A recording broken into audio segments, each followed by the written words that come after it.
Mr. Perry, tell us a little bit about how art has affected your life.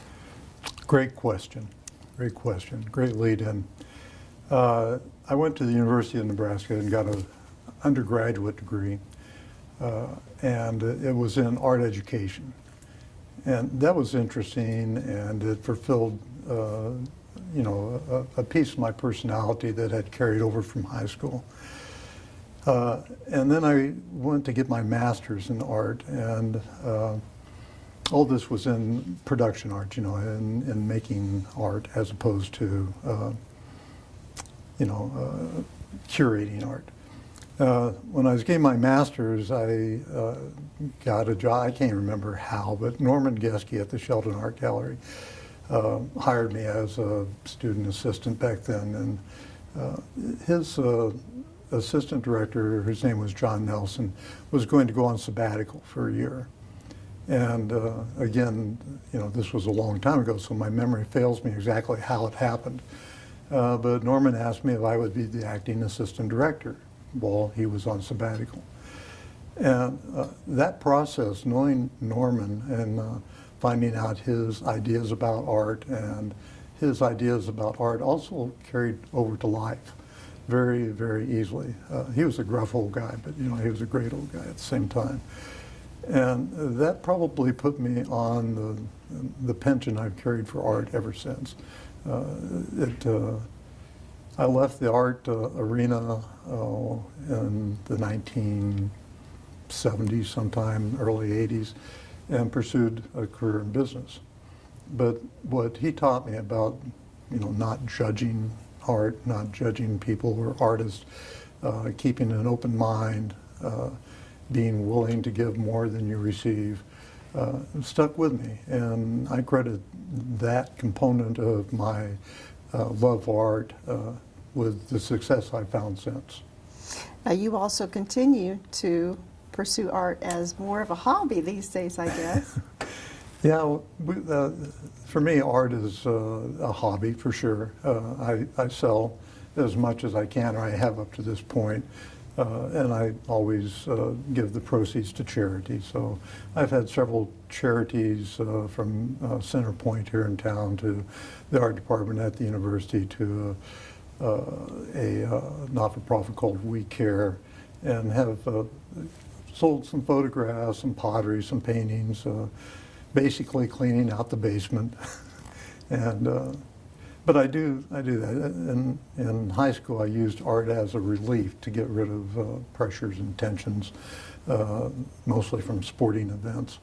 And today I find that I can go and pot or take photographs in some faraway country, and it just mellows me out totally. And it's great. Now, you also support the arts, not just by selling your artwork, but by also making other major donations. Why are you such a supporter financially of the arts? Yeah, that's another great question. I think the arts are sorely under supported by both the federal, state government, and probably even by the people that live in our community and in the country. Everyone enjoys looking at art, seeing art, whether they know it or not, even when they walk by the I.M. Pei building in downtown Lincoln. Wow, that's a piece of art, but it's just a building to many people. So I feel a necessity myself to contribute to the arts in pretty much any way that I can. I always tell my kids it's only money, and it is. It does a great deal of good if you apply it in the right direction, and I try to do that. Of course, there's lots of people that come looking for money for a good cause, but you can't support everyone, so you have to pick and choose. I found that the university is a great resource for me because I have been loosely affiliated with it since I got my undergraduate degree, but other artists in town, predominantly not-for-profit, people that are coming up, I like to support. Although people like Keith Jacobsagen, I've known Keith since he first came to Nebraska. And I can't say I support him. I buy his art, but I'm not sure that's the same as supporting the arts. At the same time, you also serve on some boards. Medici, do. for one? I do. Medici, sorry. Medici. Well, who knows what's going to come out of my mouth when it's a pronunciation. Medici, Medici, you know, I can't even say Gonzaga, however you say that. Yeah, I do serve on the Medici board. I think I'm in my 5th year on that particular board. I'm on the Sheldon board, the SAA board, which is kind of exciting. I've become friends with Wally Mason and have worked with him. A friend of mine who's a photographer in Cuba who dated back to the Revolutionary period, who was asked to move from New York City, where he and his father lived, and actually photographically record the Cuban Revolution. I managed to acquire some of his and his father's prints for the Sheldon. I sit on the foundation board. You know, this where I can, what I can. Now, you have a great interest in photography. Where was your last trip to? 3 weeks ago, I was in Cuba. I've gone 5 times now, I think, 4 or 5 times to Cuba, and it's changed tremendously. I tried to, on this last trip, record the changes as I saw them. Maybe not the changes as much as being able to go back to 2011 and look at the photographs and compare those photographs to the ones I took 3 weeks ago. It's an interesting comparison. I try and be very perceptive in the photographs I take, but often the most perceptive part of the photograph is what's going on behind the person or the thing that you're taking a photograph of. This last trip was extremely exciting. I was able to join a guy named Batista, photographer, Cuban photographer, and his partner in business, last name is Castro. And Batista, of course, was the dictator that Castro overthrew. Interesting correlation of names. The Castro was the son of Fidel Castro, as it were.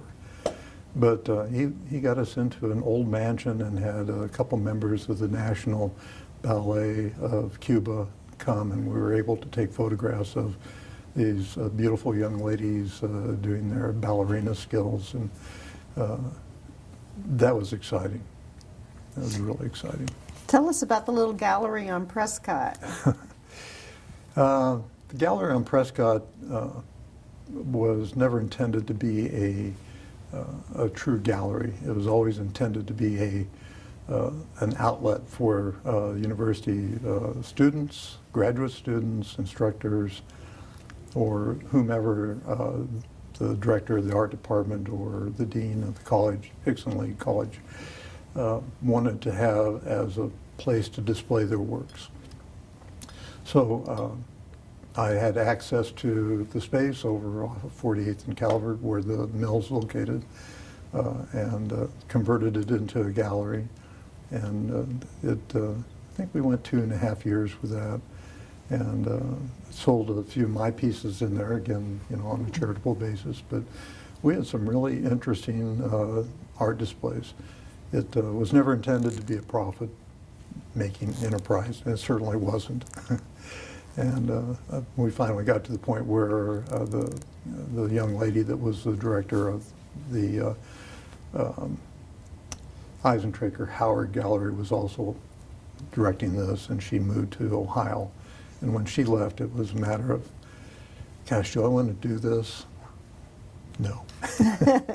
So we closed that down. Provided an outlet for a while. Anyway. We did, yeah. Who are some of your favorite local artists? Oh, I don't know if I should say. That's very diplomatic. Yeah. I do have quite a few favorites. I mean, I've known Keith Jacobs-Hagan for a long, long time. I really like Dinsmore. He's Stephan. He's just great person and artist. You know, a lot of times you have to look at the person behind the art. You know, I don't know if I could have been friends or enjoyed the art of some of the more renowned artists from the early 20th century who were incredibly difficult to get along with. Artists all have egos, but that doesn't mean that you have to be difficult. Well, let me ask you a little bit about something that was in one of the things that I read about you. I think it kind of seems like your motto is it's better to give than to receive. Is that kind of a simplistic version of how you view what you do, your support of the arts? Well, I think that's a life passion. You know, we all learn from our parents who learn from their parents, and my parents were great advocates of it's always better to give than to receive. And I've tried to instill in my children that when you receive, you never forget the person that gave you whatever it might be, whether it was a hearty handshake or a lift up. You never forget that. But when you give someone something, you ignore it, you forget about it. Actually, that makes this award very difficult for me to accept, because in my mind, I don't really deserve anything. It's just part of my life. And so yeah, I go through life with that burden on my back. I sort of warned you I'm going to ask you who your favorite wizard is. And you're going to cheat a little bit and give us an illusionist? Well, maybe not even an illusionist. My favorite wizard is someone that can take something out of thin air and make something out of it. And so that would be an illusionist, but it's also an artist. Because an artist, any artist, that whether they're well-known or a 6-year-old child is taking a concept out of thin air, and they're a wizard of sorts. They're an illusionist for sure, and they're making and creating an idea that comes out of their head. They're making something out of nothing. What a great answer.